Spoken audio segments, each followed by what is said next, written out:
বাংলাদেশে সৃষ্টি করতে চায়, যারা বাংলাদেশের গণতন্ত্রকে হত্যা করেছিল, যারা জাতির পিতাকে তার পরিবারের সদস্যদেরকে নির্মমভাবে হত্যা করে সংবিধানকে পদদলিত করেছিল, খুনের রাজনীতি, খুনিদের রাজনীতি এবং বাংলাদেশের মানুষের অধিকারকে কারফিউ গণতন্ত্রের নামে যে বহুদলীয় গণতন্ত্রের কথা বলে প্রকারান্তর ঠকবাজির রাজনীতি করেছে, তারা এখনো বাংলাদেশের মানুষকে বিপদগামী করতে চায়। বিপদগামী করে বাংলাদেশের মানুষের সম্ভাবনাকে, বাংলাদেশের মানুষের ভাগ্য পরিবর্তনের যে নেতৃত্ব দিচ্ছেন আমাদের প্রাণপ্রিয় নেত্রী, দেশের 17 কোটি মানুষের জনপ্রিয় নেত্রী বঙ্গবন্ধু কন্যা দেশরত্ন শেখ হাসিনা সরকারকে কলঙ্কিত করার নামে বাংলাদেশকে কলঙ্কিত করতে চায়।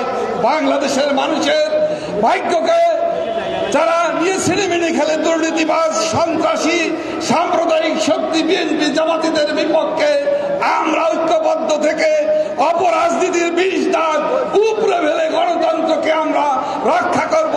সকল ষড়যন্ত্রের রাজনীতির অবসান ঘটিয়ে আমরা গণতান্ত্রিক বাংলাদেশ, সমৃদ্ধ বাংলাদেশ, প্রগতিশীল বাংলাদেশ আমরা গর্বই গর্ব।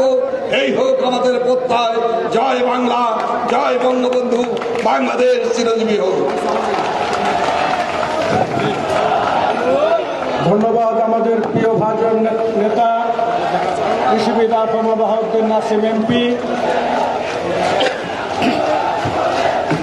প্রিয় বন্ধুগণ, এখন আলোচনায় অংশ নেবেন আজকের এই মহতী অনুষ্ঠানের সংগ্রামী সভাপতি, বাংলাদেশ আওয়ামী যুবলীগের মাননীয় চেয়ারম্যান, এই প্রিয় প্রতিষ্ঠান যুবলীগের প্রতিষ্ঠাতা চেয়ারম্যান শহীদ শেখ ফজলুল হক মনির রক্ত এবং আদর্শের শ্রেষ্ঠতম উত্তরাধিকার 75 পরবর্তী